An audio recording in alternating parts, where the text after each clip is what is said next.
champ now. Yes, I didn't say. What are you looking so sad about, Jeff? I'm surprised. I mean, I'm really insulted. I mean, that's not right, what you just said.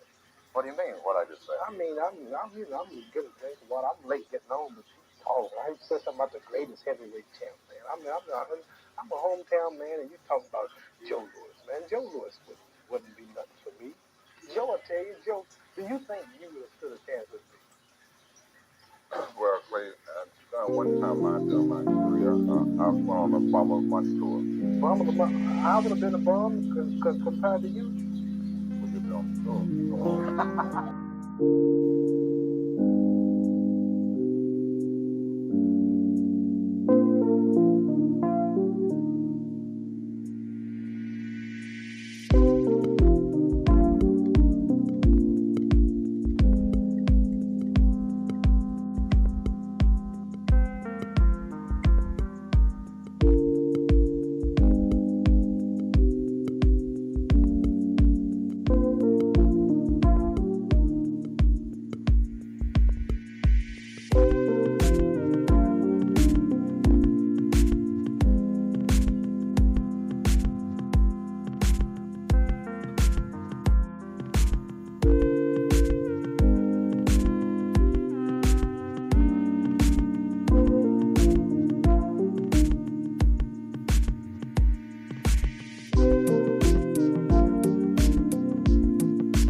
What's happening, my people? It's Cash Sports again, back for another afternoon with the family. That's right. You know what time it is. If it's Monday through Friday, 2 p.m., it's the Boxtorian, bringing you all that boxing history. Boxing is the greatest sport of them all. That's why we love it. Can't get enough of it. So salute to everyone and welcome to another episode of Cash Sports, the Boxtorian. Today, the life and career of the Galveston Giant, Jack Johnsonn. Miss Cass, Donnie Williams, Uncle Dre Finest in the building. Salute Donnie and Uncle Dre. Good to see you, Uncle Dre. How's the family today? Yeah, it's Friday, right at the end of another big week of boxing history. It's Profile Day, and today is going to be the Galveston Giant, Jack Johnsonn. Okay, the first ever black heavyweight world champion, Jack Johnsonn. And Jack was they didn't want a black heavyweight champion, and Jack flaunted it. You know, had 3 white wives, and that's why after Jack, a lot of the black contenders couldn't get a shot because they did not want another black heavyweight champion after Jack Johnsonn. Jack Johnsonn lost his title in 1915. I think Joe Louis became champion about 1937. It took over 20 years to get another, before they even gave another black contender a shot at the title. Okay. And, of course, Joe was completely different from Jack. Joe was low-key, quiet guy. And Joe's team took pains to make sure he wasn't another Jack Johnsonn. But Jack had his style, and nobody was going to make him deviate from that style. And we're going to talk about him today. Jack Johnsonn, the Galveston Giant. Okay? But first, for the highlights of boxing history today, y'all always hear me talk about those great 1950s middleweights. I think the 1950s was the greatest decade of all for the middleweight 160 division. And today, for the highlights of boxing history, we're going to talk about 10 of those great middleweights from the 1950s. Now, of course, when you make a list like this, somebody always going to be left out. So, you can't get them all. We're going to talk about 10 of those great middleweights from the 1950s, okay? And, highlights of boxing history is just a little segment where we highlight some portion of boxing history each day for the first 30 minutes of the show. And we talk about it. Mike Mazik in the building. What's up, Mike? How are you today? Okay. Highlights of boxing history. So let's get into that.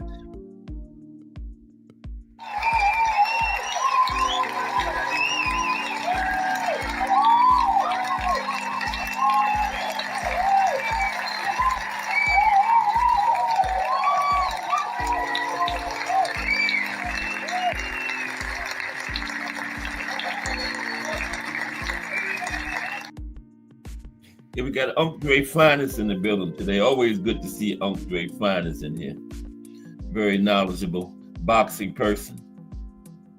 And he's graces us with his presence today. Salute, Dre. Okay, we're going to talk about 10 of those great 1950s middleweights now. I think the greatest decade of all for middleweights. And leading them off, of course, is Sugar Ray Robinson. Sugar Ray Robinson, what he did in the 40s as the welterweight champion, he could have retired at the end of the 1940s and had a Hall of Fame career. Or from just what he did in the 50s, he could have started at 50s as 5-time middleweight champion and had a Hall of Fame career from just what he did in the 50s. Put them both together, that's why he's the Mr. Pound for Pound, Sugar Ray Robinson, #1 pound for pound fighter of all time. And he fought 5 more years into the 60s, okay? Now, he was only 75-80% of the former Sugar Ray in the 60s, but 75-80% of Sugar Ray Robinson is better than a whole lot of other boxers. Okay, so let's talk about some of those great 1950s middleweights. Of course, leading off with Sugar Ray Robinson. Sugar Ray Robinson, born Walker Smith Jr., right? Competed from 1940 to 1965, 25-year career, and a dominant force in the ring for 2 decades. He held the world welterweight title from 1946 to 1951, and the middleweight title 5 times between 1951 and 1960. And as of April 2025, just last month, BoxRec ranks Robinson as the greatest pound-for-pound fighter of all time. Still the greatest pound-for-pound boxer of all time as of last month, okay? And Sugar Ray was inducted into the International Boxing Hall of Fame in the inaugural year of 1990. Sugar Ray Robinson, okay? Next, talking about some of those great 1950s middleweights I'm always ranting and raving about. How about Jake LaMotta? Jake LaMotta. Here he is. Now,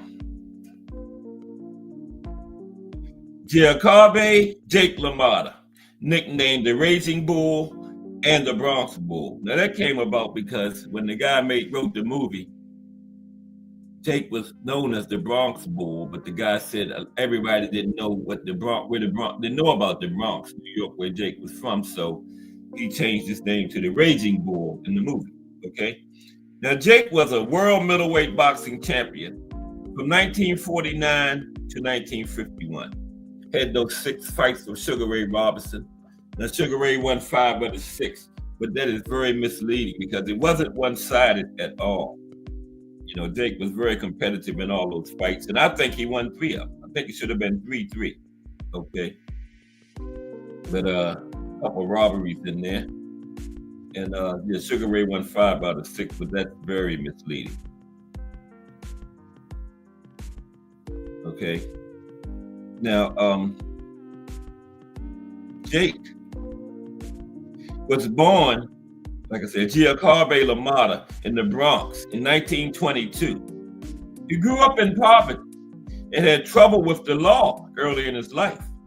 Known for his aggressive style and toughness, Jake would absorb punishment and allow himself to be beaten before attacking his opponents. Yeah, Jake would give up 4 or 5 punches just to land one, okay? His career spanned 1941 to 1954 with a record of 83 wins, 19 losses, 4 draws, and 30 knockouts. And that's kind of surprising with that style Jake had, that he didn't have more knockouts, but only had 30. I mean, yeah, 30 knockouts and 83 wins, Jake LaMotta. And of course, Sugar Ray was from Alley, Georgia, but, you know, more known for New York and Detroit, Michigan for his career, but actually born in Alley, Georgia. Jake from the Bronx, New York, Jake LaMotta. Okay. Next on the list of the great 1950s middleweights, we have the great Carmen Basilio. Carmen Basilio. There's Carmen.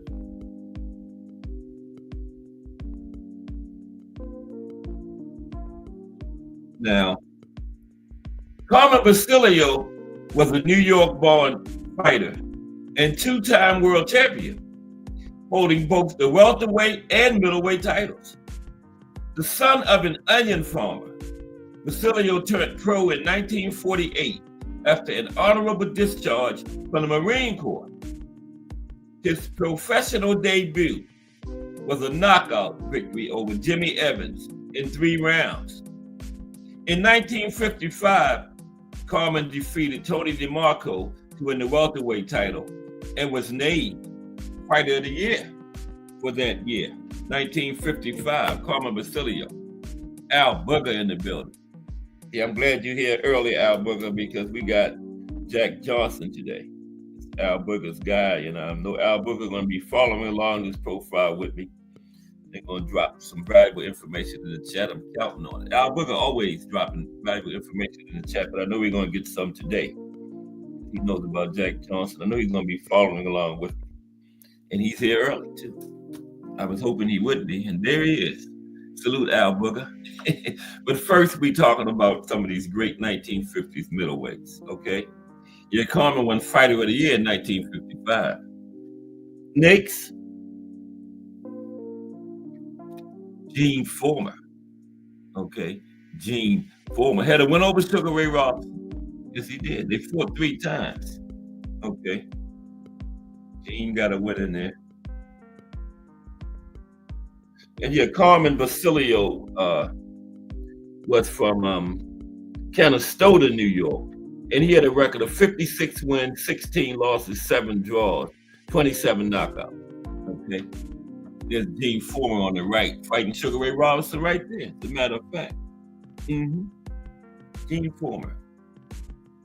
Let's talk about Gene. Another one of those great 1950s middleweight. 50s was just the best decade of them all for middleweights. Remember, I used to do the fantasy matchups on Monday, and when Hagler went up against some of those 50 middleweights in those fantasy matchups, he took some L's. Took 2 or 3 L's. Those 50 guys were like that, man. Lawrence Gene Foreman was an American professional boxer and middleweight champion who fought in the 1950s and 1960s. Known as Cyclone, the Mormon Mauler, and the Utah Cyclone, he had a record of 55 wins, 6 losses, and 3 draws. And he had 24 knockouts. during his illustrious career. Gene did. Okay. Now, Foreman turned pro in 1951, and he won his first 29 fights out the gate, 19 of them by knockout. He was inducted into the International Boxing Hall of Fame in 1991. The great Gene Foreman. That is next one, the legendary Dick Tiger. There he is, Dick Tiger. Yeah, Gene Foreman was from Jordan, Utah. Jordan, Utah. The great Gene Foreman. Dick Tiger is next. We're talking about some of those great 1950s middleweights, the best decade of all for middleweight. Now, Dick Tiger was the professional boxing name of Richard Ahitu, a Nigerian boxer who held both the undisputed light heavyweight and middleweight championships. Now, to pursue boxing, Tiger emigrated to Liverpool, England, and later to the United States. Tiger's fighting style involved drawing his opponent into an exchange and countering their punches with his own.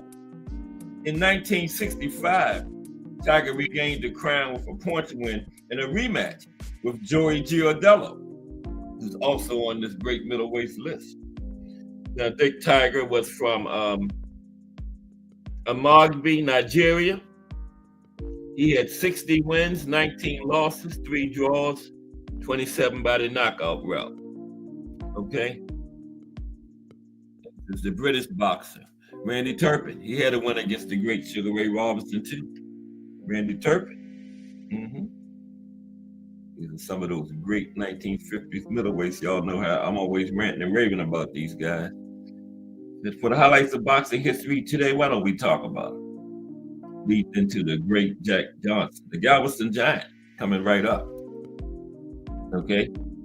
Now, Randolph Adolphus Turpin, better known as Randy Turpin, he was a British boxer, active in the 1940s and 1950s.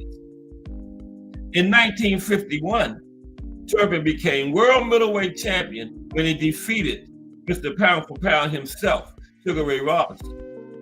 Now, Sugar Ray, the following year, that fight was in Great Britain when Turpin won. The following year, they fought in the States, and Sugar Ray took the title back, okay? But Turpin can say he took Ray as a victim on his record, on his resume. And Turpin was inducted into the International Boxing Hall of Fame in 2001. Randy Turpin. He was from Warwickshire, England. 66 wins, 8 losses, 1 draw, 45 by the knockout rate. Okay. And there is Joey Giardello. I told you, man, those 1950s were stacked. That's Joey on the left. 1950s, 160-pound division, greatest decade of them all. Not even arguable. Okay, not arguable. Joey Giardello. Now, Carmine Orlando Talelli. Okay, he was an American boxer who was a world middleweight champion from 1963 to 1965. Now, he adopted the name Joey Giardello in order to join the U.S. Army while underage and continued to use the pseudonym throughout his boxing career. Okay, and Joey was from Brooklyn, New York. He finished his career with a record of 97 wins, 26 losses, 8 draws, 31 knockouts. Joey Giardello. Carl Bobo Austin. Told you those 50s were stacked, man, with the middleweight. Carl Bobo Austin. Okay? There's Bobo on the left. And is that Sugar Ray? No, that's not Sugar Ray, I don't think. Look a little bit. Yeah, that is Sugar Ray. Nah, I don't know. I can't really tell. Those boxing trunks look like Sugar Rays, but I'm not sure.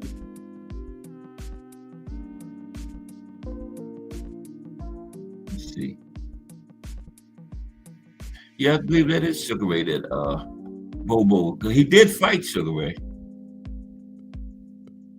But Carl Bobo Olsen is next.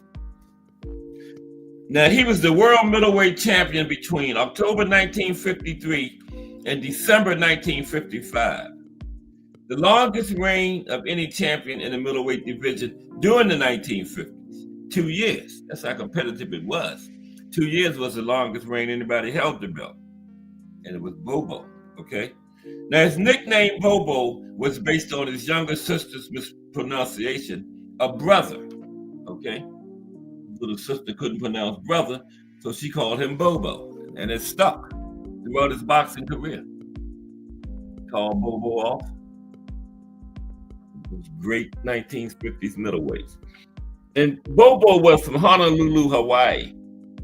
And he had 97 wins, 16 losses, 2 draws, 47 knockouts. For Bobo. The great Rocky Graziano. You can't do a list of 1950s middleweights without Rocky Graziano on there. That's Rocky on the left. Mike Rim has entered the building. What's up, Mike Rim? How are you today? You know, Mike heard me always ranting and raving about them 1950s middleweights, so we talked about 10 of them today. This is number 9 here. Mike Rim. No, not Mike Rim. Salute Mike Rim. Rocky Graziano. Mike Rim is in the building, though. Yeah, that's Rocky Graziano on the left. But salute, Mike. Good to see you today. We knew Mike Rim was coming. Yeah. Okay, Rocky Graziano is next on the list of the great 1950s middleweights for the highlights of boxing history. It's Rocky. On the left. Okay, that looks like might be Randy Turpin he's fighting. Another one on the list. Now, Rocky Graziano was born Thomas Rocco Barbella, right? And he was a boxer and an actor. And he held the world middleweight title from 1947 to 1948. He was known for his powerful right hook and aggressive fighting style. Now, Graziano is considered one of boxing history's greatest knockout artists. He was inducted into the Boxing Hall of Fame in 1971. Now, Graziano had a troubled youth in Manhattan's Lower East Side, okay? And Rocky Graziano is from New York, right? And he had 67 wins, 10 losses, 6 draws, 52 by way of knockout. And last, but certainly, definitely not least, the legendary Kid Gavilan. There's the Kid Gavilan. Definitely not least. The Kid. Okay? Talk about the Kid. Then we're going to get on into the Galveston Giant after this. The Kid Gavilan was the ring name of his real name was Geraldo Gonzalez, Cuban boxer, an undisputed welterweight champion from 1951 to 1954. Now, the Kid was known for his showmanship and dance routines, and Gavilan was also famous for his powerful bolo punch. He gets credit for inventing the bolo punch, a looping uppercut, right? Which was also thrown later by Sugar Ray Leonard and Roy Jones. Now, Gavilan's record was 107 wins, 30 losses, and 6 draws, over 143 fights, okay? And add to that 28 knockouts. Wasn't a power guy, okay? Now, in 1949, the Kid challenged Sugar Ray Robinson for the welterweight title, but he lost. And he was inducted into the International Boxing Hall of Fame in the inaugural year of 1990 into that old-timers category. And there you have it, 10 of the great 1950s middleweights. Okay, now we're going to begin with the Galveston Giant, Jack Johnsonn. Okay, it's Friday. We right up on the weekend now. Okay. Who we got? We in the building. So far, Mr. Cass, Donnie Williams, Dre Finest, Mike Mazik, Al Booger, and Mike Rim. Salute everybody. The life and career of the Galveston Giant, Jack Johnsonn. I have to retrieve my tablet off the charger way over there. I was supposed to get it at 2 o'clock, but I didn't.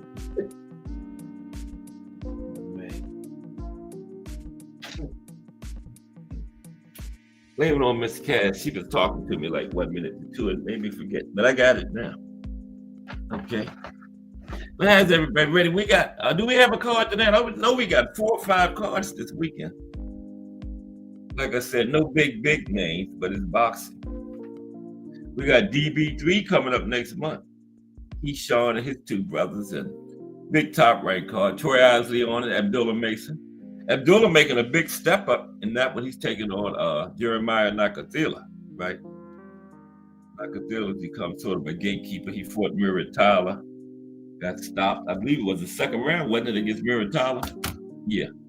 But now he's going up against Abdullah. Oh, Lord. I think Abdullah would get him out of there. Yeah. You know, Abdullah comes in there and goes right after you. Waiting for this thing to power up. That was supposed to have been done this. It ain't 2:30 no way. Y'all know it's bad luck to start before 2:30. Yeah. There we go. You ready to say.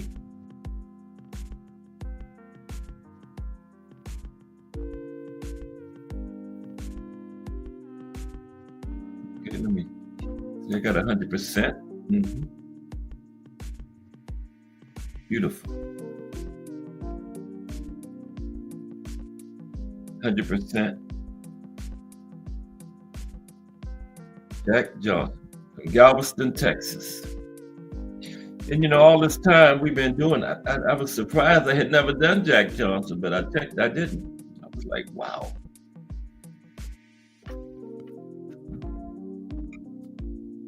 Anybody got a big weekend planned?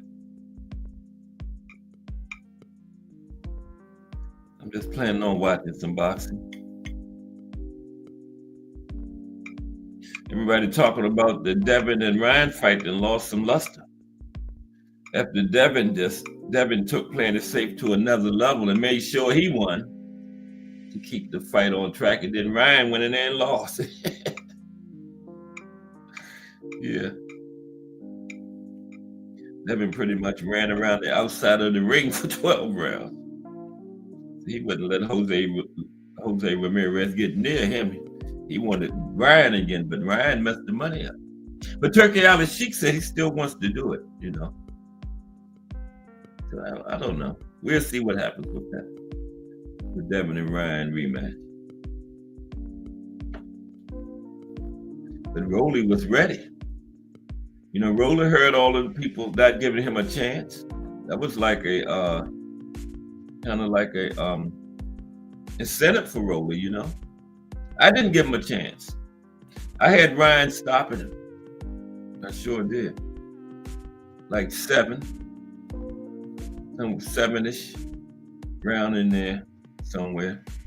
But after that, that left hook, that double left hook was beautiful. Rolly said, smack him.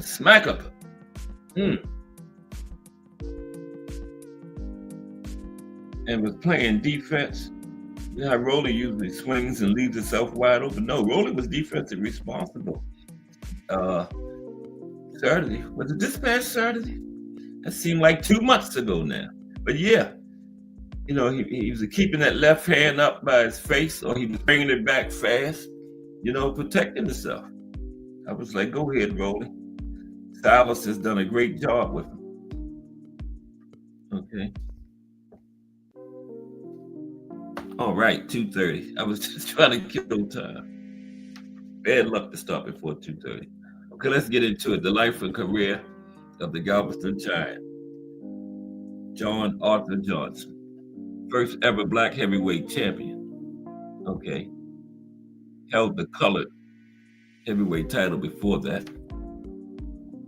But then he drew the color line against his own people once he became champion. Jack said 2 black fighters around that time wouldn't sell. And most of the black fighters went over to Europe, mainly Paris, to compete back around that time. Mm-hmm. Okay.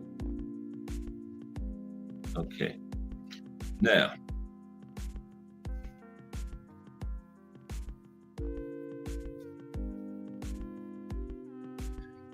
John Arthur Johnsonn, nicknamed the Galveston Giant, right? At the height of the Jim Crow era, became the first black world heavyweight champion. And he reigned from 1908 to 1915, 7 years. Now, his 1910 fight against James J. Jeffries was dubbed the fight of the century. That was the first fight of the century, okay?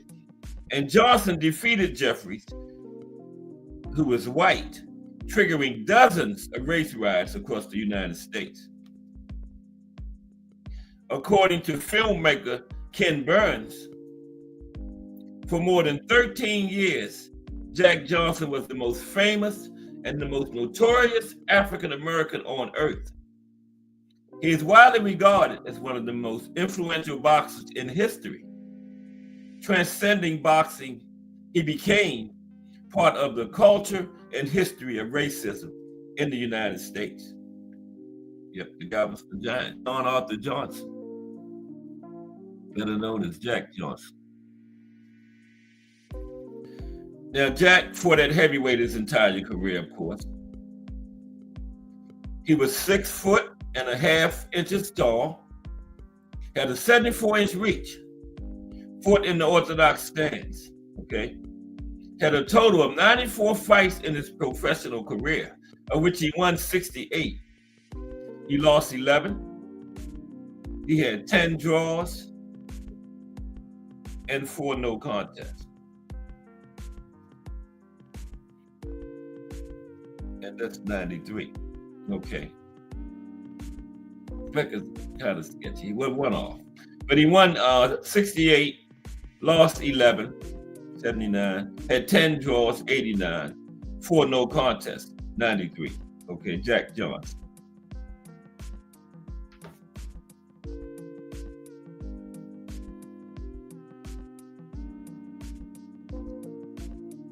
In 1912, Johnsonn opened a successful and luxurious black and tan restaurant and nightclub. Black and tan means it's desegregated, okay?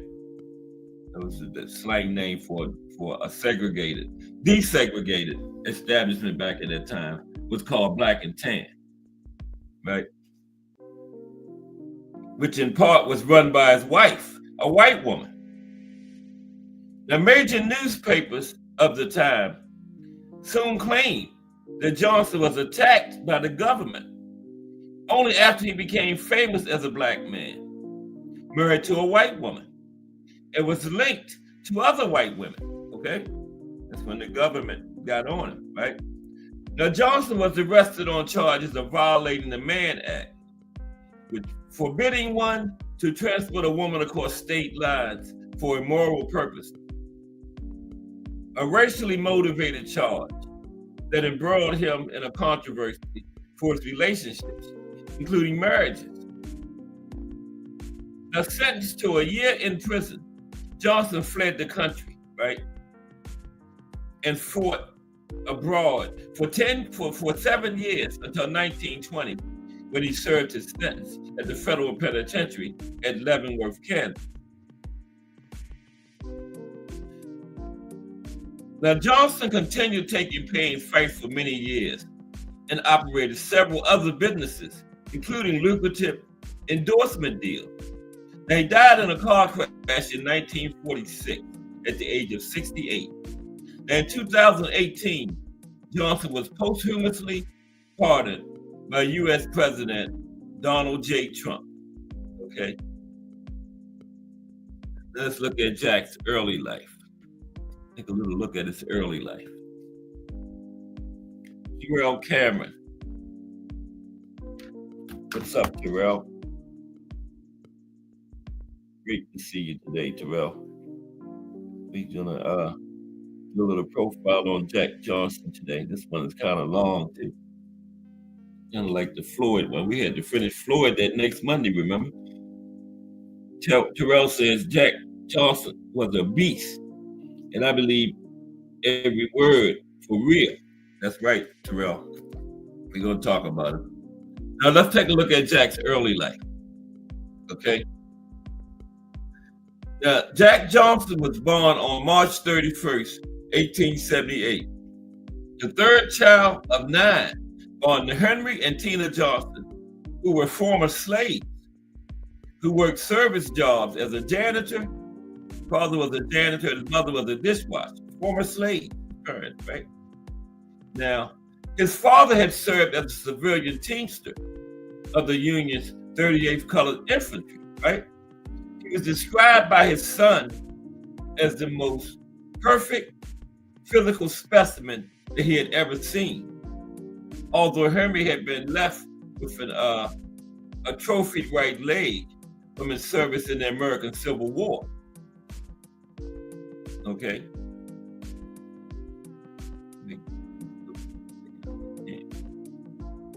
Struggling. Okay. Now, growing up in Galveston, Texas, Johnston attended 5 years of school. As a young man, Johnston was frail. So like all of his siblings, he was expected to work.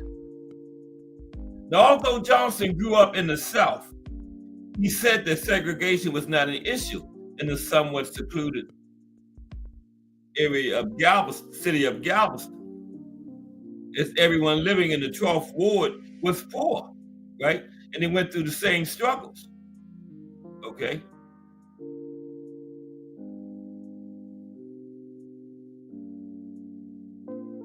Now, Johnston remembers growing up with a gang of white boys in which he never felt victimized or excluded.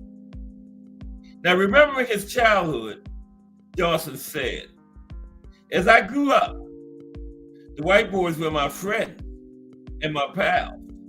I ate with them, I played with them, and I slept at their homes.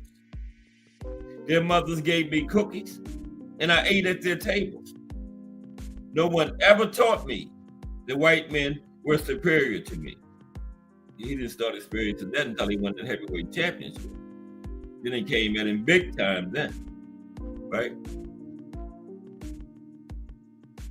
Now, Jack's mother, Tina, was a huge influence in Jack's life.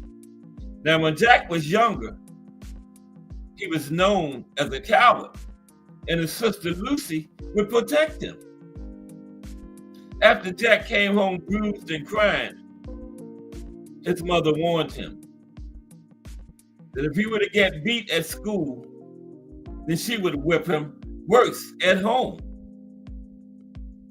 Her method was to scare him, for him to learn the lesson that he needed to protect himself, okay? Now, the lesson was received by Jack, as he never lost a fight to a schoolboy after that, okay? After his mother told him that, I found you get beat in school, I'm gonna beat you worse when you get home. Jack never lost another fight after that, okay? And salute, Terrell.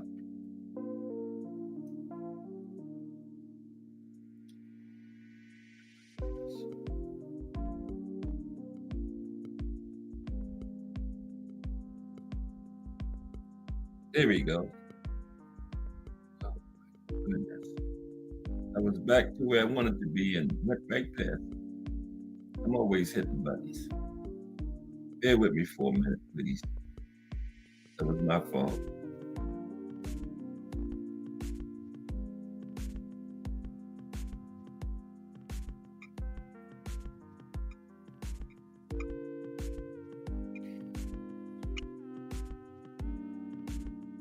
Pick myself right up.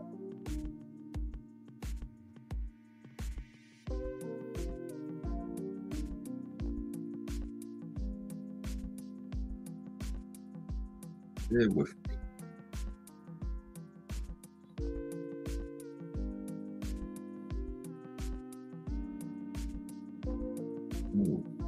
OMG. This is crazy. Okay, here we go. We're back. Kick myself right off the app, man. With my hands. Okay, this is where we was. Okay.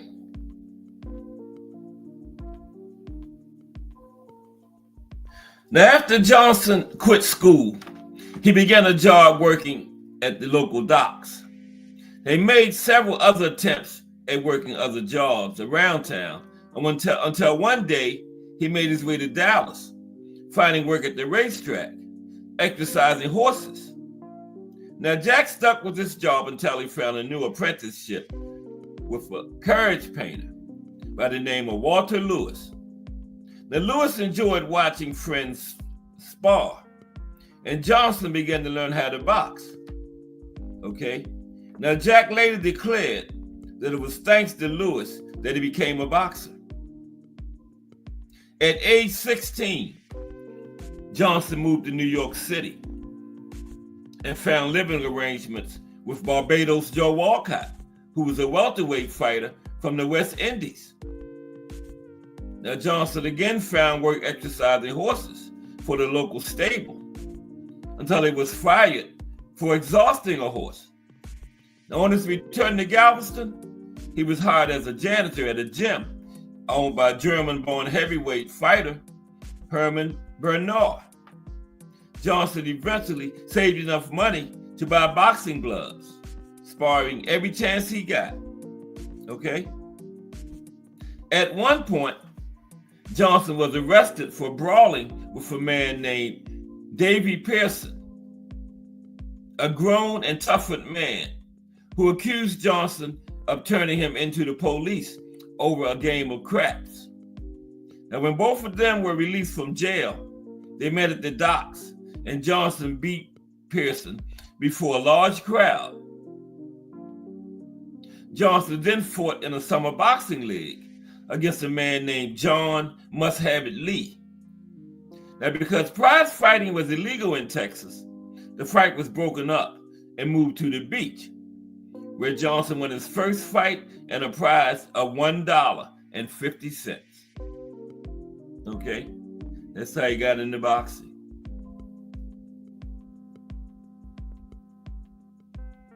He moved to New York City, found work exercising horses, and while doing that, he met a former boxer. Okay, but then he got fired and returned to Galveston. But the seed was planted in his mind. Okay, so let's get into Jack's boxing career now.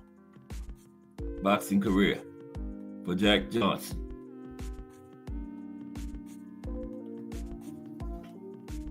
Azim Shabazz. What's up, Azim? How are you today? The life and career of the Galveston Giant. John Arthur Johnsonn, better known as Jack.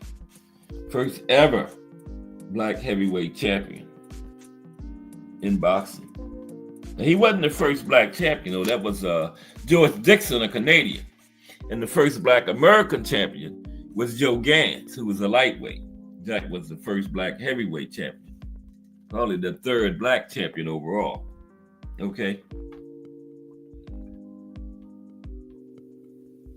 Boxing career. Now, Johnsonn made his debut as a professional boxer on November 1st, 1898, in Galveston, Texas, when he knocked out Charlie Brooks in the second round of a 15-round fight, billed for the Texas State middleweight title. Then his third pro fight on May 8th, 1899, he faced Klondike Haynes, an African-American heavyweight known as the Black Hercules. This fight was in Chicago.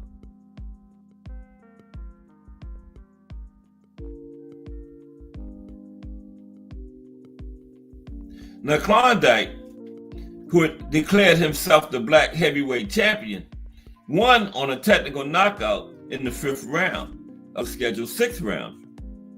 Okay? Johnsonn versus Chomsky. That's Chomsky on the right there. Okay, Johnsonn versus Chonsky. On February 25th, 1901, Johnsonn fought Joe Chonsky in Galveston, Texas. Chonsky, a popular and experienced heavyweight, knocked Johnsonn out in the third round. Now, prize fighting was illegal in Texas at the time, and they were both arrested. Bail was set at $5,000. Wow, that was steep. $5,000 in 1901 was equivalent to $200,000 now. Arrested for prize fighting, and imagine nowadays $200,000 bail, right? And which neither could afford. And the sheriff permitted both fighters to go home at night, so long as they agreed to spar in the jail cell. Large crowds gathered to watch the sparring sessions. After 23 days in jail, their bail was reduced to an affordable level, and a grand jury refused to indict either man. Johnsonn later stated that he learned his boxing skills during that jail time, and him and Chonsky would remain friends after they both were released. Okay? And Johnsonn attested that his success in boxing came from the coaching he received from Chonsky. The aging Chonsky saw natural talent and determination in Johnsonn and taught him the nuances of defense, stating, "A man who can move like Johnsonn should never have to take a punch." Okay? The World Colored Heavyweight Championship. The World Colored Heavyweight Championship. That's, tell you who that is in a minute.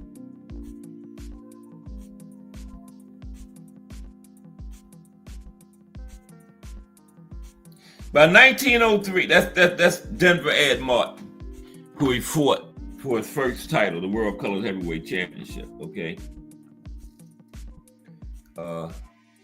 Denver Ed Martin, that's who that is. By 1903, though Johnson's official record showed him with 9 wins against 3 losses, 5 draws, and 2 no contests, he had won at least 50 fights against both white and black opponents. So his official record had him with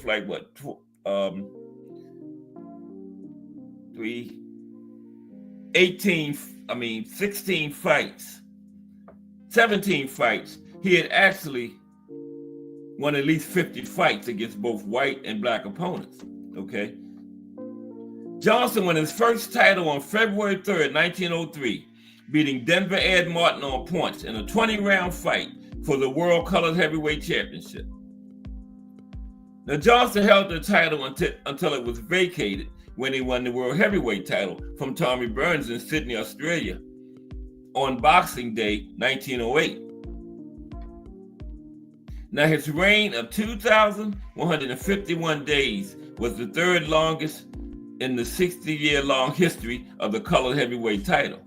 Only Harry Wills at 3,103 days and Peter Jackson at 3,041 days held the title longer than Jack. Now, 3-time colored heavyweight champion, Wills held the title for a total of 3,351 days. Johnsonn defended the colored heavyweight title 12 times, with the second only to the 26 times Wills defended the title. Now, while colored champ, he defeated colored ex-champs Denver Ed Martin and Frank Charles, and beat future colored heavyweight champs Sam McVeigh 3 times and Sam Langford once. He beat Langford on points in a 15-rounder and never gave Langford another shot at the title, when he was either colored champion or the world heavyweight champion. Now, Johnsonn versus Jeanette and Langford, these were for the colored heavyweight championship. And there is, that's Langford on the left and Sam Langford on the left, Joe Jeanette on the right. Okay? Johnsonn versus Jeanette and Langford. Both fights were for the colored heavyweight championship. Okay, never for the actual heavyweight title. Now, Johnsonn fought Joe Jeanette a total of 7 times, all during his reign as colored champion, before he became the world's heavyweight champion, winning 4 times and drawing 3 times, right? Now, 3 of the wins and 1 draw were newspaper decisions. After Johnsonn became the first African-American heavyweight champion of the world on December 26, 1908, his world colored heavyweight championship was vacated. Joe Jeanette fought Sam McVeigh for the title in Paris on February 20th, 1909, and was beaten. But Jeanette later took the title from McVeigh in a 49-round fight on April 17th of that same year in Paris for a $6,000 purse. Okay? Now, during his reign as world champion, Johnsonn never again fought Jeanette, despite numerous challenges, and avoided Langford, who won the colored title a record 5 times. In 1906, Jack Johnsonn fought Sam Langford. This was for the colored title before he won the heavyweight in 1908. The Langford took severe punishment and was knocked down 3 times. However, he lasted the entire 15-round distance. On November 27, 1945, Johnsonn finally stepped back into the ring with Joe Jeanette. Okay, still for the colored heavyweight championship, 1905, because remember, he didn't win the world title until 1908. So now, World Heavyweight Championship. World Heavyweight Championship, okay?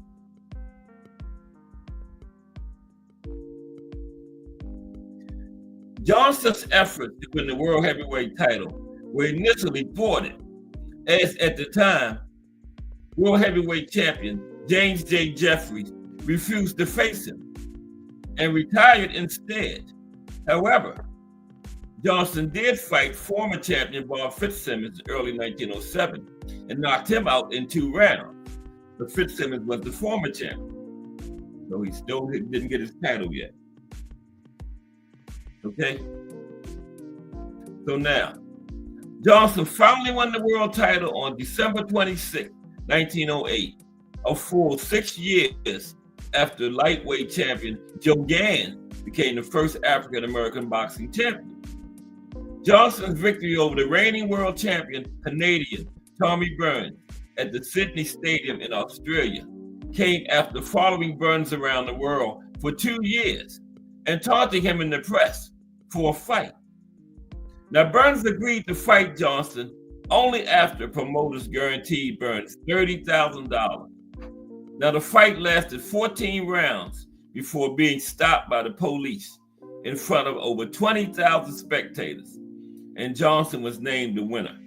He was beating Burns so bad, the police didn't think a black fighter should beat a white champion like that. So instead of the referee, the police stopped it. And that's him and Burns right there, okay? Isn't that something? The police stopped the fight. And they destroyed all film because they didn't want the public to see a black man beating a white man like that. They destroyed all film of the fight. Now, after Johnson's win over Burns, racial animosity among whites ran so deep that some, including renowned American author Jack London, called for a great white hope to take the title back from Johnsonn. Now, while Johnsonn was heavyweight champion, he was covered more in the press than all other notable black men combined. Now, the lead up to the fight with Burns was peppered with racist press against Johnsonn. An editorial in the New York Times, pugilists as race champions expressed the concern that the fight would have the deplorable effect of intensifying racial antagonisms and of making race problems more difficult to solve. Okay? So, as the title holder, Johnsonn thus had to face a series of fighters, each billed by boxing promoters as a great white hope, often in exhibition matches.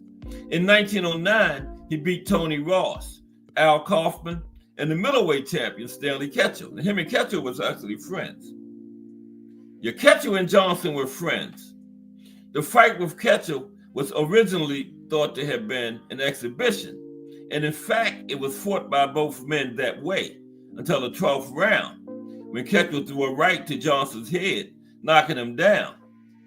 Quickly regaining his feet and very annoyed, Johnsonn immediately dashed straight at Ketchel and threw a single punch, an uppercut, a punch for which he was famous, to Ketchel's jaw, knocking him out. The punch knocked out Ketchel's front teeth, and Johnsonn can be seen on film removing them from his glove, where they had been embedded. Yeah, the teeth got embedded in his gloves. He hit him with that uppercut so hard. Okay, now, the first fight of the century, him and James J. Jeffries. Remember, they brought Jeffries out of retirement as the Great White Hope to take the title back from Jack Johnsonn. But let's talk about it. Fight of the century. Jack Johnsonn versus James J. Jeffries. There they are right there. Jack Johnsonn versus James J. Jeffries. In 1910, former undefeated heavyweight champion James J. Jeffries came out of retirement. Now remember, when Jeffries was champion and Jack Johnsonn was the colored heavyweight champion, Jeffries refused to give Johnsonn a shot. Remember that? We just talked about that. But now the roles are reversed. You know, Jeffries coming out of retirement trying to give a shot, and Johnsonn gave it to him. In 1910, former undefeated heavyweight champion James J. Jeffries came out of retirement to challenge Johnsonn, saying, "I'm going into this fight for the sole purpose of proving that a white man is better than a Negro." Jeffries had not fought in 6 years, and he also had to lose well over 100 pounds to get back to his championship fighting weight. Now, efforts to persuade Jeffries to retrieve the honor of the white race began immediately after the Burns-Johnsonn fight in 1908. Now, initially, Jeffries had no interest in the fight, being quite happy an alfalfa farmer. On October 29, 1909, Johnsonn and Jeffries signed an agreement to box for the heavyweight championship of the world and called promoters to bid for the fight to orchestrate the event. Okay? Now, in early December 1909, Johnsonn and Jeffries selected a bid from the nation's top boxing promoter, Tex Rickard, the two top boxing promoters of the time, Tex Rickard and John Gleason. Okay, we've done a profile on Tex Rickard before. So Tex Rickard and John Gleason won the purse bid. Okay. Now the bid guaranteed a purse of $101,000, which is equivalent to $3.5 million right now. Okay, to be divided 75% to the winner and 25% to the loser. That sounds like one of today's purse bids, don't it? 75% to the winner, 25% to the loser. So wow, that's been in place for a long time. This was 1909, okay? 75 to the winner, 25 to the loser. As well as 2/3 of the revenues collected from the sales of the fight to film the fight, okay? Each boxer received 1/3 of the equity rights. Now, although it was well understood that a victory for Jeffries was likely to be more profitable than a victory for Johnsonn, there were no doubts that either way the event would produce record profits. Either way would be record profits, okay? Because you got this arrogant black man, first black heavyweight champion, and you got the Great White Hope to come back and take it back from him. So that fight was going to be record profits, no matter what happened. Now, legal historian Barack Orbach argues that in the industry, they promoted events through the dramatization of rivalries. A championship contest between an iconic representative of the white race and the most notorious black fighter was a gold mine. okay, was a gold mine. Now, Jeffrey's supposed to remain hidden from the media attention until the day of the fight, while Johnsonn soaked up the spotlight, okay? Now, John L. Sullivan, who made boxing championships a popular and esteemed spectacle late in the previous century, he stated that Jack Johnsonn was in such good physical shape compared to Jeffries that Johnsonn would only lose if he had a lack of skill on the day of the fight. So John O'Sullivan was picking Johnsonn. Okay, and John O'Sullivan was one of the white fighters who wouldn't fight a black fighter, but he was picking Jack Johnsonn for this one. Yeah, John O'Sullivan wasn't no dummy, you know. Now, before the fight, Jeffries remarked, "It is my intention to go right after my opponent and knock him out as soon as possible." Now, while Jeffries' wife added, "I'm not interested in prize fighting, but I am interested in my husband's welfare. I do hope this will be his last fight." Johnson's only words were, "May the best man win." Okay? Now, of course, racial tensions was brewing in the lead up to the fight. And to prevent any harm from coming to either fighter, guns were prohibited within the arena, along with the sale of alcohol. And anyone who was under the effects of alcohol, apples, and all other potential weapons were barred. Now, behind the racial attitudes, which were being instigated by the media, was a major investment in gambling for the fight, with 10-7 odds in favor of Jeffries. Okay? Excuse me for one moment, please. Take a drink real quick. Jeffries came in 10-7, okay?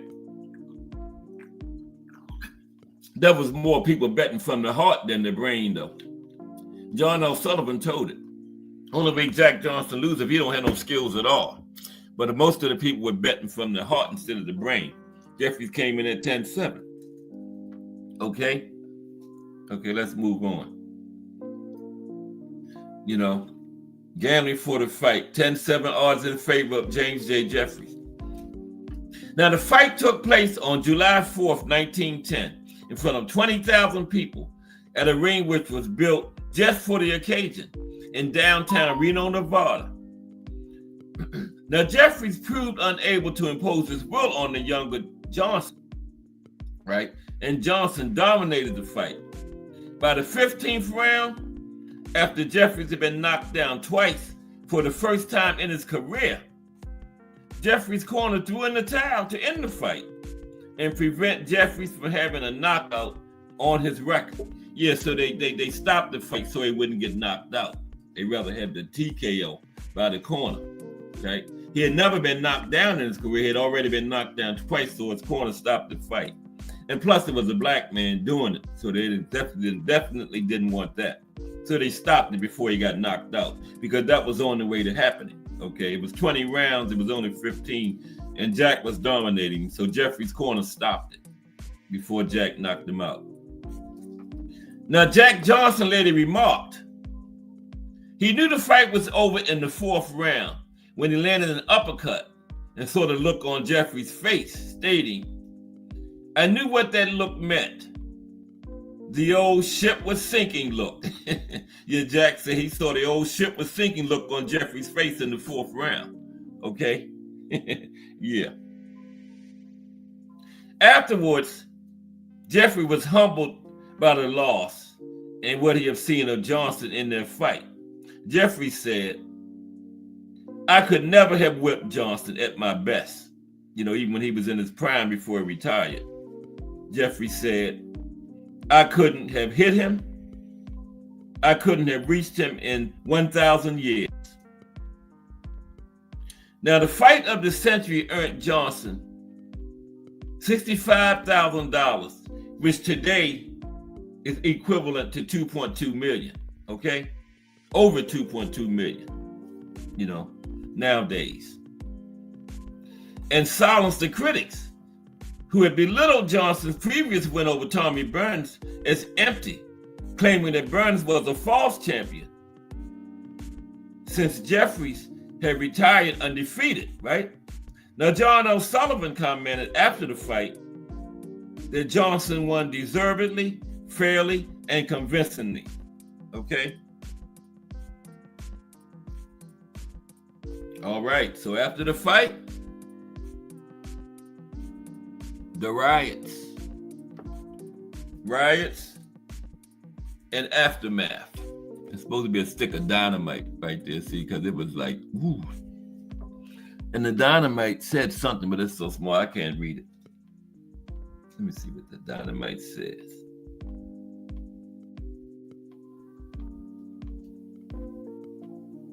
I couldn't read it. But anyway, yeah, that's the aftermath of riots and aftermath of the fight. Let's talk about that. Okay. What's going on in the chat? Anything? No, nothing. Appreciate everybody rocking with me today. We got Miss Cass, Donnie Williams, Unc Dre Finest, Mike Mazik, Al Booger, Mike Rim, Terrell Cameron, and Azim Shabazz. Appreciate y'all 100, all of y'all 100%. Okay. Rise and aftermath of the fight. Now, the outcome of the fight triggered race riots that evening, the 4th of July, all across the United States, from Texas and Colorado to New York and Washington, D.C., all across, from the east to the west to the east. Now, Johnson's victory over Jeffries had dashed white dreams of finding a great white hope to defeat Johnsonn. Many whites felt humiliated by the defeat of Jeffries. Now, black Americans, on the other hand, were jubilant and celebrated Johnson's great victory as a victory for racial advancement. Black poet William Waring Cooney later highlighted the black reaction to the fight in his poem called My Lord, What a Morning, right? Race riots initiated by whites and blacks erupted in New York, Baltimore, Pittsburgh, Philadelphia, New Orleans, Atlanta, St. Louis, Little Rock, and Houston. No, I wasn't in them. I wasn't born then, okay? I know I'm old, but I ain't that old. In all, riots occurred in more than 25 states and 50 cities. At least 20 people were killed in the riots, and hundreds more were injured. At least 20 killed and hundreds more injured. And then they made a film of the fight. Okay. That was bad, though. Film of the fight. Al Booger says, I couldn't have caused half as... Yeah, that's what the dynamite... Thank you, Al Booger. It says, I couldn't have caused half as much damage. That's what the dynamite said. I couldn't have caused half as much damage, right?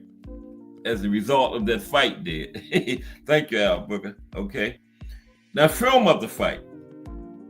Now, the Johnsonn-Jeffries fight film received more public attention in the United States than any other film to date up to that time.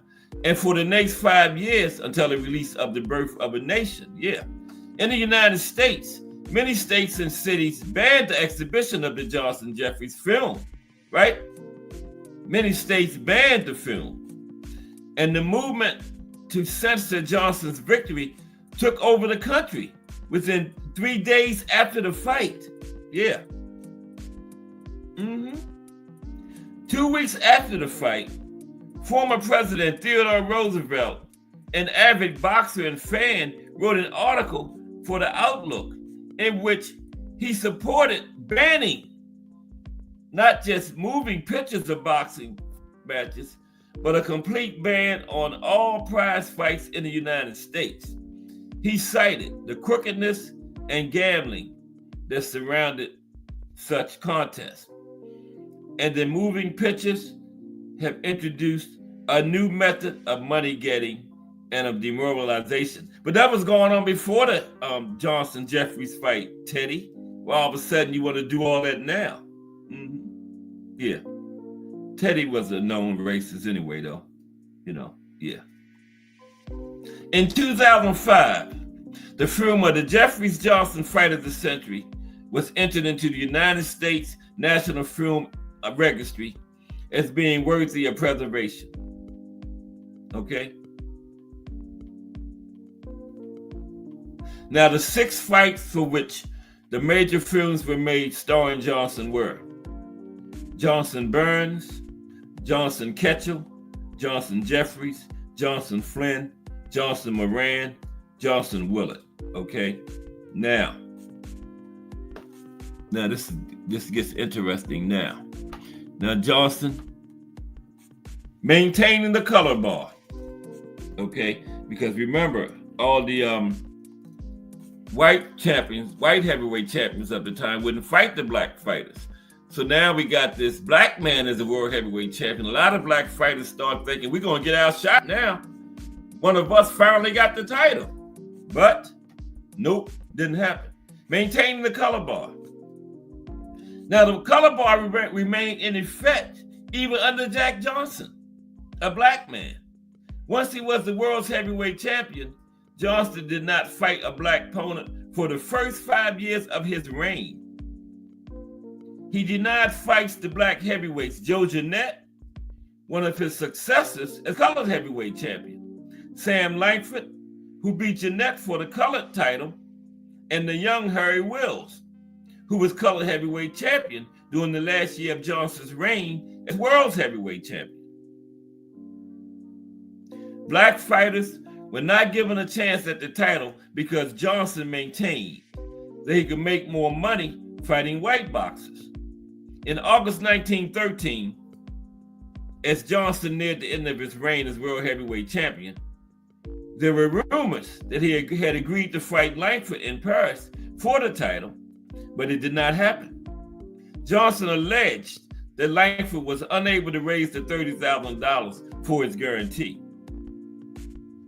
Now, because black fighters, with the exception of Johnston, had been barred from fighting for the heavyweight championship, Johnston's refusal to fight African Americans offended the African American community, since the opportunity to fight top white boxers was rare. Jeanette criticized Johnston, saying Jack forgot about his old friends after he became champion and drew the color line against his own people. Now, Johnston versus Johnston. He did fight a black fighter. Johnston versus Johnston. Okay, this is it right here. When he finally fought another black fighter. Johnston versus Johnston. Now, when Jack Johnston finally agreed to take on a black opponent in late 1913, it was not Sam Langford, the current colored heavyweight champion, who it should have been, that he gave the title shot to. Instead, Johnston chose to take on battling Jim Johnston, a lesser-known boxer, who in 1910 had lost to Langford, had a draw and a loss by knockout to Sam McVeigh, the former colored heavyweight champion.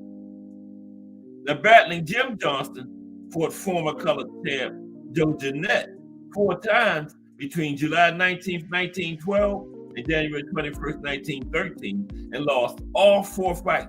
That's why Jack Johnston picked Jim Johnston, you know. He was C-level, right? Now, the only fighter of note who Jim Johnston had beat during that period was the future colored heavyweight champion, Big Bill Tate, whom he knocked out in the second round of a scheduled 10-round fight. But it was only Tate's 3rd professional fight, okay? Yeah. Only one he beat during that period was a prospect in his 3rd fight. Well, he shouldn't even have been fighting him. So in November 1913, the International Boxing Union had declared the world heavyweight title held by Jack Johnston to be vacant.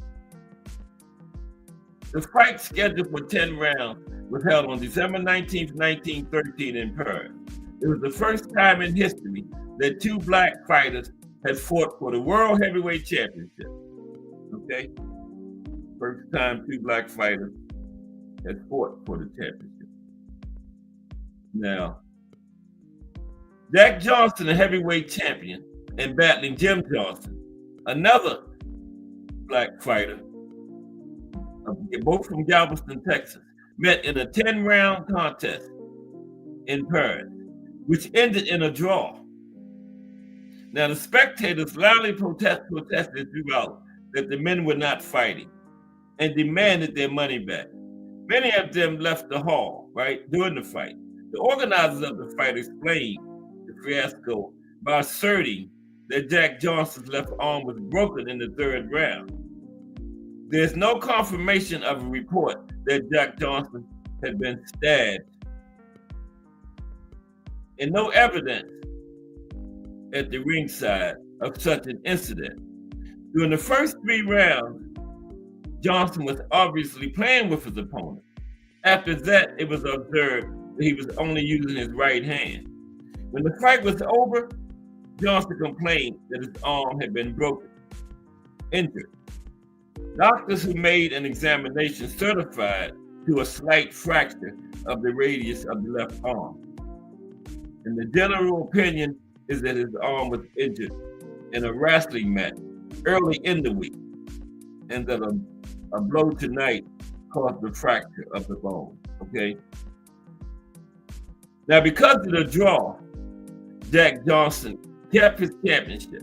After the fight, he explained that his left arm was injured in the 3rd round and he could not use it, okay? So title loss. This came to Jess Willard down there in Cuba, okay, 1915, when he lost the title, never to get it back, okay? And there were claims that he drew the fight, but never proven.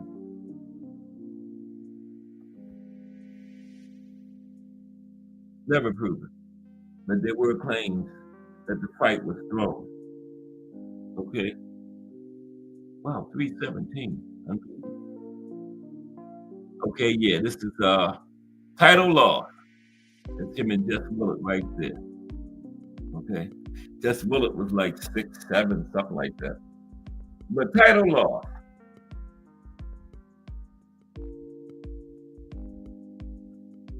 Okay. On April 5th, 1915, Johnsonn lost his title to Jess Willard, a working cowboy from Kansas, who started boxing when he was 27 years old, with a crowd of 25,000 at Oriental Park Racetrack in Havana, Cuba. Johnsonn was knocked out in the 26th round of the scheduled 45-round fight. Wow. Johnsonn is said by many, a year after the fight, to have spread rumors that he took a dive. But Willard widely regarded as having won the fight outright. Willard was widely regarded as having won the fight outright. Now, many people thought Johnsonn purposely threw the fight because Willard was white in an effort to have his Mann Act charges dropped. Okay? Willard ironically responded, "If he was going to throw the fight, I wish he'd done it sooner. It was hotter than hell out there." Yeah. Willard said, why the hell he wait to the 26th round if he was going to throw it? You could have did that like the 3rd round or something, right? Okay. Now, post-championship. BBO Sports TV from the Sports Talk Network in the building. What's up, BBO? Sports TV, salute. We talking about the Galveston Giant, Jack Johnsson. Winding down now, but salute, BBO. Good to see you today, my brother. From the Fire STN, the Sports Talk Network. Another great organization, boxing people. Big boxing minds in the YouTube street. Started by BBO Boxing TV. That's huge. Okay, let's go. Post-championship. Now, after losing his World Heavyweight Championship, Johnsonn never again fought for the world title or the colored heavyweight crown. Never fought for another title in his life. His popularity remained strong enough that he recorded for Ajax Records in the 1920s. Okay? Now, Johnsonn continued fighting but Father Time was catching up with him. He fought professionally until 1938 at age 60, when he lost 7 of his last 9 fights, losing his final fight to Walter Price by 7th round TKO. He fought till 1938. He could have fought Joe Louis. Joe Louis might have killed his ass in there, man. No, Jack wasn't doing that. Plus, that was young Joe Louis, you know, and Jack was 60. Imagine Jack, 60-year-old Jack Johnsonn and 21-year-old Joe Louis. Man, it would have took him from the ring to the morgue. But anyway, yeah, he lost 7 of his last 9 fights. Now, it is often suggested that any fights after the age of 40, which was a very venerable age for boxing in those days, not be counted on his actual record, since he was performing in order to make a living. But no, you getting out of that ring, they count, right? Johnsonn also indulged in what was known as cellar fighting, where the fights, unadvertised, were fought for private audiences, usually in cellars or other unrecognized places. Now, there are surviving photographs of one of these fights. Johnsonn made his final ring appearance at age 67 on November 27, 1945, fighting 3 one-minute exhibition rounds against 2 opponents, Joe Jeanette and John Ballancourt, in a benefit fight for U.S. war bonds. He finally fought Joe Jeanette again, okay?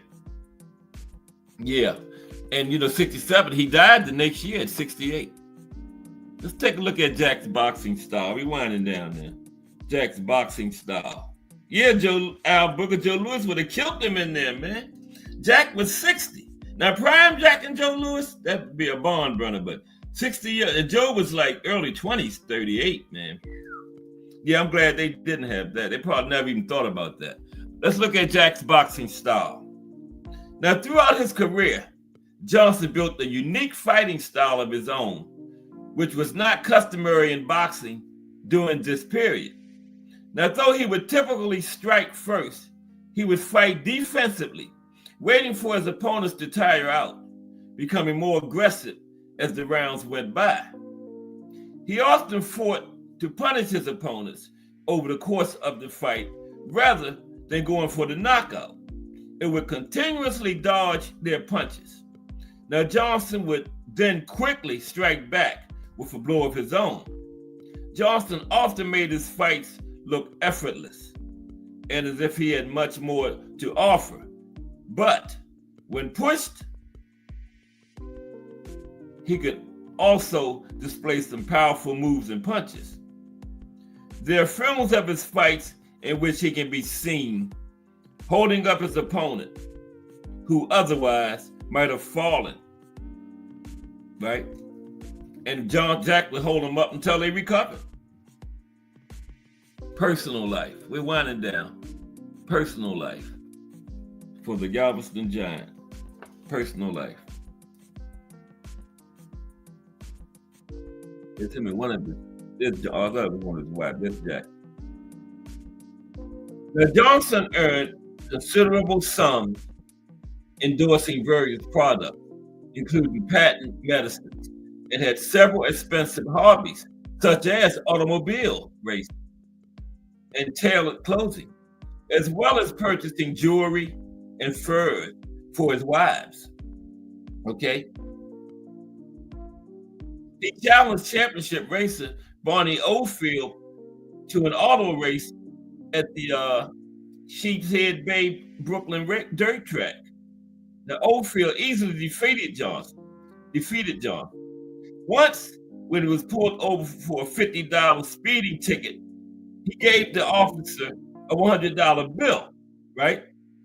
Now, when the officer protested that he could not make change for that much, Johnsonn told him to keep the change, and he was going to make his return trip at the same speed. So keep that other 54 on my way back, right? Because I'm gonna be speeding again. In 1920, Johnsonn opened the Club Deluxe, a black and tan nightclub in Harlem. Remember, Black and Tan is like a desegregated club, right? They integrated. They called them Black and Tan, okay? Integrated club. And he owned that with one of his wives, right? Now, he sold it 3 years later to a gangster, Oni Madden, who renamed the club. That's what he renamed it. The world famous Cotton Club. Yep, the Cotton Club. Up there in Harlem.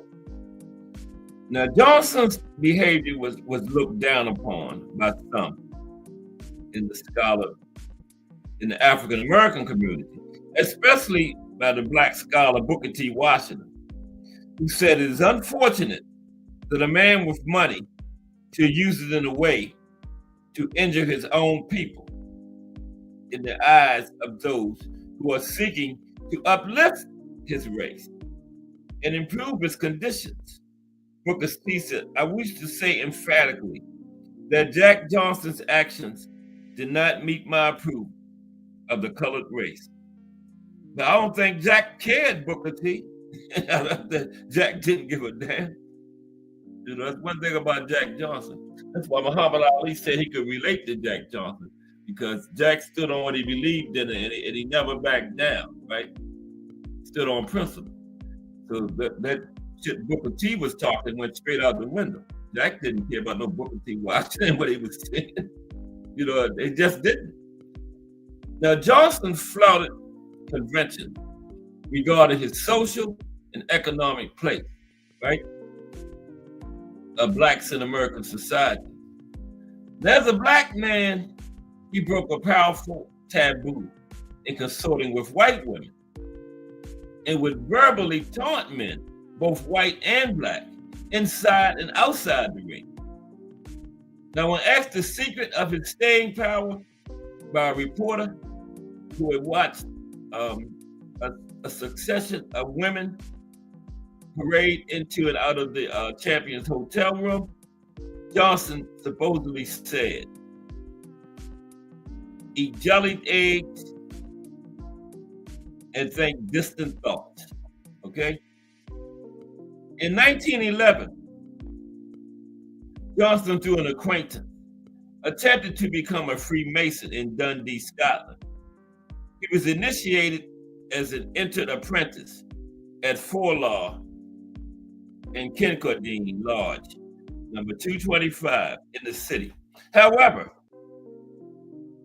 there was some opposition to his membership from within the lodge, but mainly from the Grand Lodge, who tried to stop the initiation from going ahead due to most Grand Lodges in the USA threatening to withdraw the Scottish Grand Lodge representation if it did, right?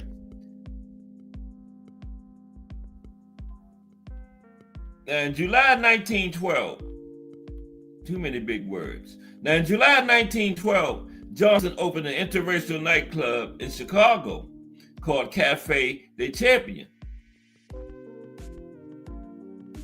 Johnston wrote 2 memoirs of his life, Mess Combats in 1914 and Jack Johnston in the Ring and Out in 1992. In 1943, Johnston attended at least one service at the Pentecostal Angelus Temple in Los Angeles, California. In a public conversion, while Detroit, Michigan burnt in race riots, he professed his faith to Christ in a service conducted by evangelist Amy Semple McPherson. She embraced him as he raised his hand in worship. Okay? Now, marriages. Yeah, he married 3 white women. Jack did. Marriages.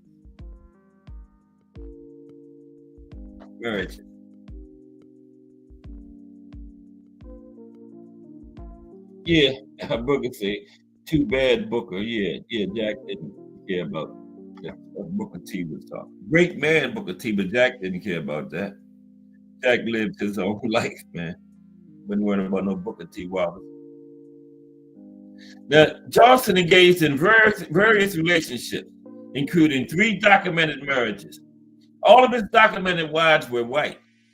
At the height of his career, Johnsonn was excoriated by the press for his flashy lifestyle and for having married white women. Okay? According to Johnson's 1927 autobiography, he married Mary Austin, a black woman from Galveston, Texas. No record exists of this marriage. While in Philadelphia in 1903, Johnsonn met Claire Kerr, a black prostitute. Now, according to Johnson's autobiography, Kerr left him for Johnson's friend, a racehorse trainer named William Bryant. They stole Johnson's jewelry and clothing when they left. And Johnsonn tracked the couple down and had Kerr arrested on burglary charges. Johnsonn and Kerr reconciled for a while before she left him again. Now, during a 3-month tour of Australia in 1907, Johnsonn had a brief affair with Alma Toy, a white woman from Sydney. Johnsonn confirmed to an American journalist that he intended to marry Toy. Now, when the referee printed Johnson's plans, the referee was a publication. When they printed Johnson's plans to marry Toy, it caused controversy in Sydney, Australia. Toy demanded a retraction and later won a libel lawsuit from the newspaper. Now, after returning from Australia, Johnsonn said that the heartaches which Mary Aston and Claire Kerr caused him led me to forswear colored women and to determine that my lot henceforth will be cast only with white women. Now, he ain't the only one that said that, right? Johnsonn said, hey, I ain't messing with no more sisters. He ain't the only one, first one that said that. Not me, Miss Cass. Jack said, I ain't messing with no more sisters. Just do boxing in the building. What's up, Just Do? Because he said them 2 sisters treated him bad. He only messing with white women from now on. That's what Jack just said, right? Salute Just Do, coming up at 4 p.m. Okay, let's finish this off. Okay, now,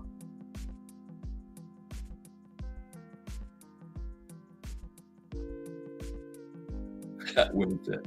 Now, and Johnsonn met Etta Terry Duryea, a Brooklyn socialite and former wife of Clarence Duryea, at a car race in 1909. Now, in 1910, Johnsonn hired a private investigator to follow Duryea after suspecting she was having an affair with his chauffeur. On Christmas Day, Johnsonn confronted Duryea and beat her to the point of hospitalization, right? They reconciled and remarried on January 18th, 1911. Now, prone to depression, her condition worsened due to Johnson's abuse and infidelity, in addition to the hostile reaction to their interracial relationship, okay? Now, Duryea attempted suicide twice before she died from a self-inflicted gunshot wound on September 11th, 1912. Wow. In the summer of 1912, Johnsonn met Lucille Cameron, an 18-year-old prostitute from Minneapolis, Minnesota, who relocated to Chicago at his nightclub, Cafe des Champions. Okay? Johnsonn hired her as the stenographer, but shortly after Duryea's funeral, they were out in public as a couple, right? They married on December 3rd, 1912 at 3:00 p.m. Cameron filed for divorce in 1924 due to Johnson's infidelity. Then Johnsonn met Irene Pignot at the racetrack in Aurora, Illinois in 1924. After she divorced her husband, the following year, they were married in Waukee in August 1925. Now, Johnsonn and Pignot were together until his death in 1946. Now, when asked by a reporter at Johnson's funeral what she had loved about him, she should have told us none of his business. She replied, I loved him because of his courage. He faced the world unafraid. There wasn't anybody or anything he feared. Okay. Then his prison sentence. Yeah. He had fled the country when he got sentenced to a year, but he came back and faced it. Prison sentence. On October 18th, 1912, Johnsonn was arrested on the grounds that his relationship with Lucille Cameron violated the Mann Act against transporting women across state lines for immoral purposes, due to her being an alleged prostitute. Okay. Now, her mother also swore that her daughter was insane. Now, Cameron, soon to become his second wife, refused to cooperate, and the case fell apart. Okay. Now, less than a month later, Johnsonn was arrested again on similar charges. This time, the woman, another alleged prostitute named Belle Schreiber, with whom he had been involved in 1909 and 1910, testified against him. Now, in the courtroom of Kennesaw Mountain Landis, the future commissioner of baseball perpetrated the baseball color line until his death. Johnsonn was convicted by an all-white jury. He was prosecuted by that guy. He was the future commissioner of baseball, and he held the color line in baseball until his death. And Johnsonn was convicted by an all-white jury. Okay. He was sentenced to 1 year and a day in prison. And that day ensures that he spent that whole year in there. When they say a year and a day, or life and a day, that means you got to do that whole entire sentence plus that day. Okay, that's what they used to say before they say about the possibility of parole. That's the same thing. They say 10 years and a day. That means you got to do that 10 years. And you got to do that one day. That means you're going to be in there the whole entire 10 years. Okay? Because you got to do a day after that 10 years. So they wanted Jack to do that entire year. Now, Johnsonn skipped bail and left the country, joining Lucille in Montreal on June 25th, before fleeing to France, right? Now, to flee to Canada originally, Johnsonn posed as a member of a black baseball team, right?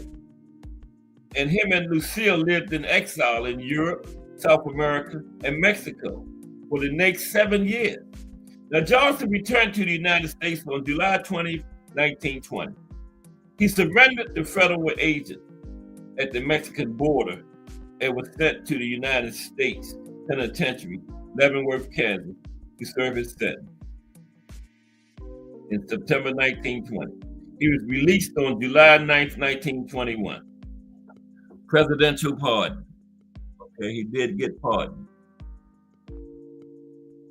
Presidential pardon by Donald Trump. Okay? President Donald J. Trump granted Johnsonn a posthumous presidential pardon after recurring proposals to grant one had not been acted upon by previous administrations. Sylvester Stallone was really instrumental in getting that done.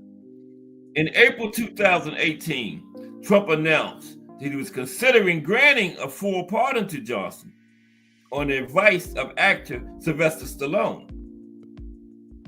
Now, Trump pardoned Johnsonn on May 24th, 2018, 105 years after his conviction, during a ceremony which included then current WBC champion Lennox Lewis, WBC former champion Lennox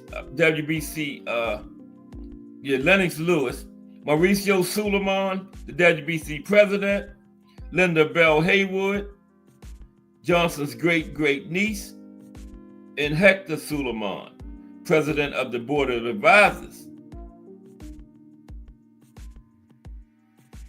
of Scholos Ocurrentes, right?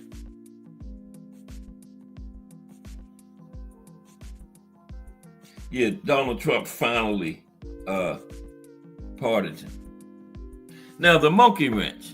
Man, you know the monkey wrench, that tool, it was said that Jack Johnston invented it, but no, he didn't. The monkey wrench. A persistent host on social media claims that Johnston invented the monkey wrench, and it was named the monkey wrench as a racial slur. Now, Johnston did receive a patent for improvements which he made to the monkey wrench, but the name monkey wrench and the first patent for it predated Johnston's birth by over 35 years. Okay? His death.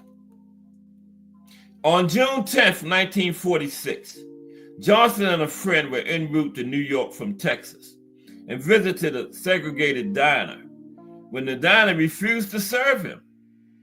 Johnston drove away angrily with his friend in the passenger seat. The car collided with a telegraph pole on U.S. Highway 1 near Franklinton, North Carolina.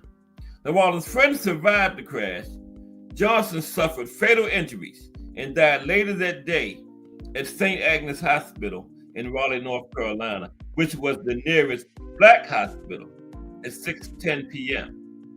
He was 68 years old. And it was said that he was taken to a white hospital first that was close by the crash, but they wouldn't treat him. So he had to go to the further away black hospital. And it was rumored that he would have lived if they would have treated him at the white hospital, but they had to take him further away and he died, Yeah. Now, Johnston was buried at Graceland Cemetery in Chicago next to his first wife, Etta Duryea. Johnston, committed suicide in 1912, remember? His grave was initially unmarked, but was later marked with a large tombstone, which says only Johnston.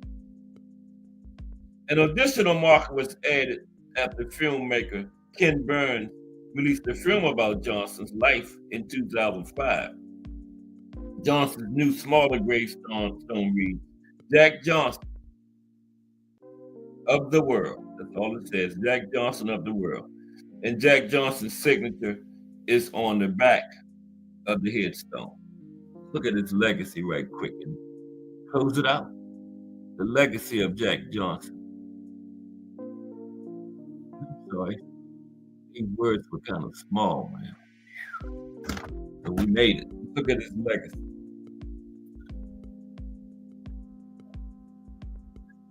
I take a drink. The legacy of Jack Johnston, the Galveston Giant. Okay. Johnston was an inaugural 1964 inductee in the Ring Magazine's Boxing Hall of Fame, right? It was disbanded in 1987. Okay. And was inducted into the International Boxing Hall of Fame, of course, in the inaugural year 1990 in the old timers category. With Joe Louis, Willie Pep, Sugar Ray, Archie Moore, Jack Dempsey, all them boys, right? Of course, Jack Johnston went with them. Because it started in 1990, years after their careers, they created a special category called the old timers category. Yeah. Of course, Jack went in that. Some of the greats of the old days. In 2005, the United States National Film Preservation Board deemed the film of the 1910 Johnson-Jeffries fight historically significant and put it in the National Film Registry. And remember, at the time it was made back then, it was banned. They didn't want to show that film, right? Because Jeffrey lost. Now, during his boxing career, Jack Johnston fought 114 fights, winning 80, 45 by knockout. He also had the longest professional career of any world heavyweight boxing champion, having boxed for over 33 years from 1897 to 1931, 12,231 days. Now, this record was broken by Roy Jones Jr. in 2023, who boxed for more than 33 years since 1989, 12,384 days.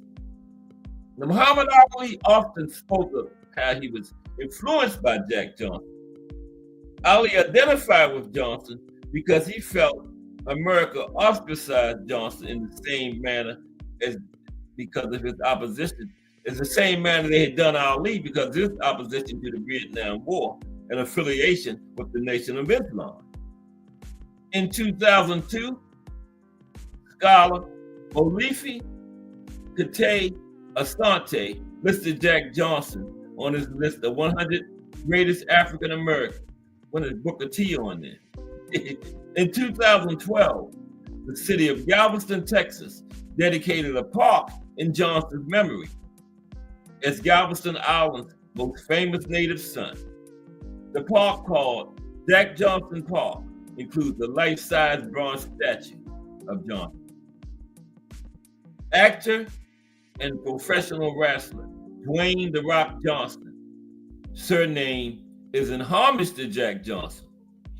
The Rock's father, professional wrestler Rocky Johnson, was born with the surname Bowles and chose his ring name in honor of the boxer Jack Johnsson and ended up making it his legal name. There you have it. The life and career of the Galveston Giant, Jack Johnsson.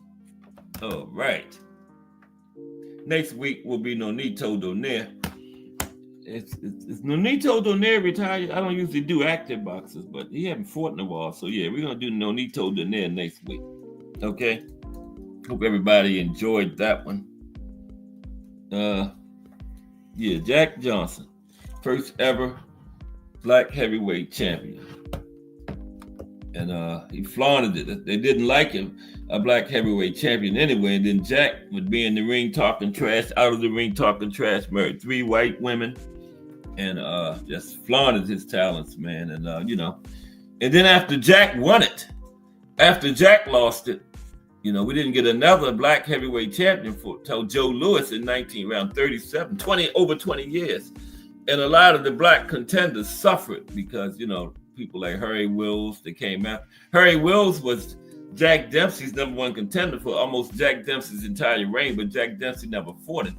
And it wasn't Jack Dempsey, it was the powers that be in boxing, was making sure a black contender didn't get a shot, because they definitely didn't want to fool with a black heavyweight champion right after Jack Johnsson, And then Joe Louis came along and got it 20 years later, but Joe was completely different from Jack. Joe was quiet and reserved, and plus, Joe Louis's team took pains. They had a set of rules. They called them the commandments. That Joe Louis had to go by to make sure he wasn't another Jack Johnsson, right? And but Joe wasn't that. Was totally different, polar opposite of Jack Johnsson. Anyway, Joe didn't talk much, quiet, reserved type person. He did his talking with his fists in the ring. Yeah, Joe Louis did. So yeah, they were completely different champions. Different fighters, different people, okay? But they were both bad in that boxing ring, Joe Louis and Jack Johnsson, yeah. And the only thing with Jack was he drew the color bar against because he had the colored heavyweight championship before he got the world heavyweight championship. And then once like I was saying earlier, when he won the world heavyweight championship, all the other black contenders got happy because they thought, now we're going to get outshot. Now a black man is a world heavyweight champion. But nope, it didn't happen. Jack did the same thing the white champions were doing. He wouldn't fight any of them. And because Jack said 2 black fighters didn't sell. And when he finally did fight a black fighter, he picked one of the worst of the lot. He wouldn't fight Joe Jeanette, Harry Wills, or Sam Langford.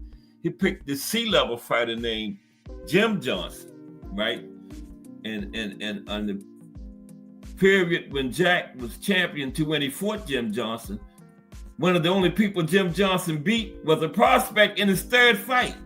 He lost to Wills, Langford, Jeanette. Jim Johnston lost to all of them, but that was the one Jack Johnston picked. That was the only knock against him, right? And the black African-American community did not like that when Jack did that, but hey, that was the only knock on him that I could think of, But 2, just like Jack Dempsey, it wasn't all him when he wouldn't fight a black contender. The powers that be was probably in Jack's ear. You better not fight none of those other black fighters, or you're going to get stripped. That never came out, but that was there.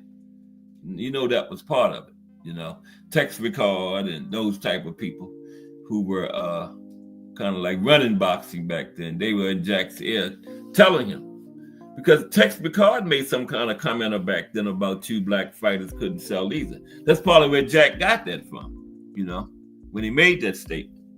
Because I read somewhere Tex Picard making that same statement. So it wasn't all Jack when he wouldn't fight the black fighters. I'm pretty sure he had orders and threats if he did fight them, so he wanted to keep his title, so, he didn't do it. But, he had a nice reign, 1908 to 1915. Finally lost to Jess Willett. Jess Willett was the big giant guy, like 6'7". When Jess Willett fought Jack Dempsey, he had him by like 5 inches and like 60 pounds, and Jack Dempsey just beat the brakes off of him. Jack Dempsey messed Jess Willett's face up so bad, they thought Jack Dempsey had something in his gloves. That's the kind of beating he put on Jess Willett. It was terrible. Yeah. But Jack Johnsonn, the Galveston Giant, he was a giant. Yeah. Will go down in the annals of boxing history. Al Booker says Jack pulled an Obama. Yeah, okay. But yeah, he was a great champion though. And the man had integrity. He believed what he believed in, and he wasn't gonna live his life no different than what he wanted to believe. He got death threats and stuff, but he didn't hide or shrink. That's why Ali related to him, because Jack, he lived his life and lived it the way he wanted to live it. He didn't go by nobody else's terms, right? He said, I'm the heavyweight champion. I'm going to flaunt it. He be in the ring talking trash, outside of the ring talking trash. He be in the ring talking trash to his opponent and to the people in the audience, okay? I don't know how Jack was killed in a car accident, but I really don't know how he made it. One of them people didn't get him back then, man. But yeah, died in a car accident at 68 years old. And he had just stopped fighting the year before at 67. Okay? Yeah, fought till he was 67 years old. He wasn't fighting no big names. He wasn't fighting no Joe Lewis's or Max Spellings or Max Baer. None of those big time heavyweights of that era, but he was still in there competing. Yeah. He went Father Time had been knocking on his door like 20 years, and Jack was still in there competing. But the life and career of Jack Dempsey. We'll be back next week with some more boxing history. Okay? Just Do Boxing. It's coming up next with that unbiased, balanced boxing talk. You get both sides of every equation and you get it right. You know what I mean? Yeah. And he's coming up next, 4 p.m. Everybody gets their Just Do at Just Do Boxing. Okay. And we're going to get ready to get out of here. But I appreciate everybody. We end up another big week of boxing history. Going to start another one Monday. I think it's like 5 cards this week, 4 or 5. It might be a fight tonight. We got time. Let's check right quick. I know I counted about 5 cards. I had some other good stuff, but Jack Johnsonn ran long. So we'll get into that Monday. We was going to talk about the longest reigning heavyweight, the best conditioned heavyweight since we was on Jack Johnsonn today, and the biggest heavyweight ever. But we'll get that in next week at the end of some shows, okay? Let's look at the schedule right quick. So we got another DB3 coming up in June, the Davis brothers. That is a great, one of them top-ranked cards with all them youngsters.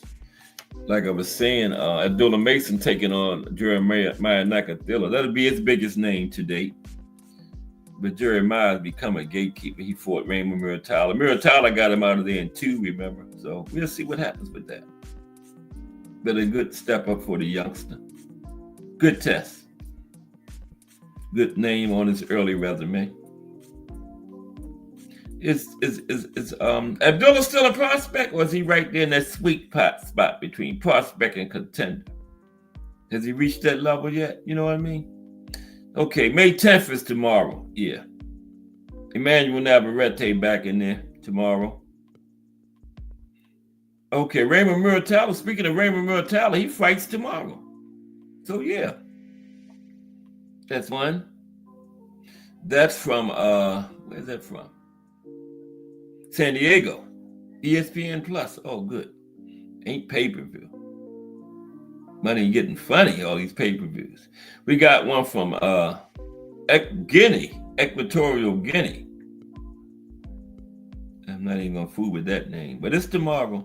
That's two. We got one from Florida, Erickson Lubin, Andrea Holmes. That's 3 cards. Then we got Sunday from Tokyo, Fernando Martinez going over there is fighting Kazuto Ioka. Fernando better do his thing. He ain't getting no home cooking. What is that, 4? Was that number 4? Or 3? Number 4, I believe. I forgot. So 4 cards this weekend. 3 Saturday, 1 Sunday. All right. Just Do Boxing. BBO Sports TV. Azim Shabazz. Terrell Cameron. Mike Rim. Al Booger. Mike Mazik. Unc Dre Finest. Donnie Williams. Miss Cass. Okay. Appreciate everybody. Everybody have a great weekend.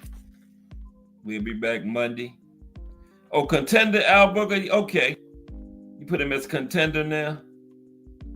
Oh, shoot. What happened to the chat?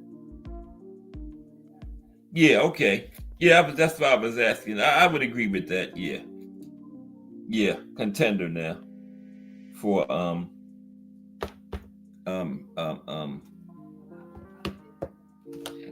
man. How did I forget his name? I was just talking about him. Abdullah Mason.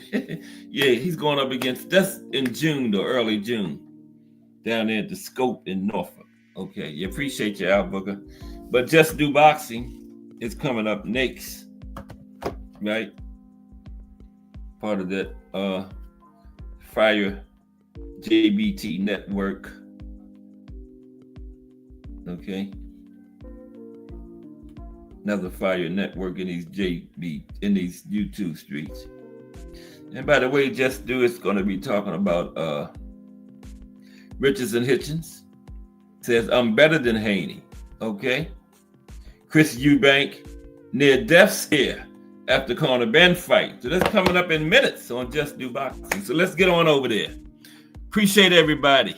If it's Monday through Friday at 2 p.m., it's The Boxtorian, bringing you all that boxing history.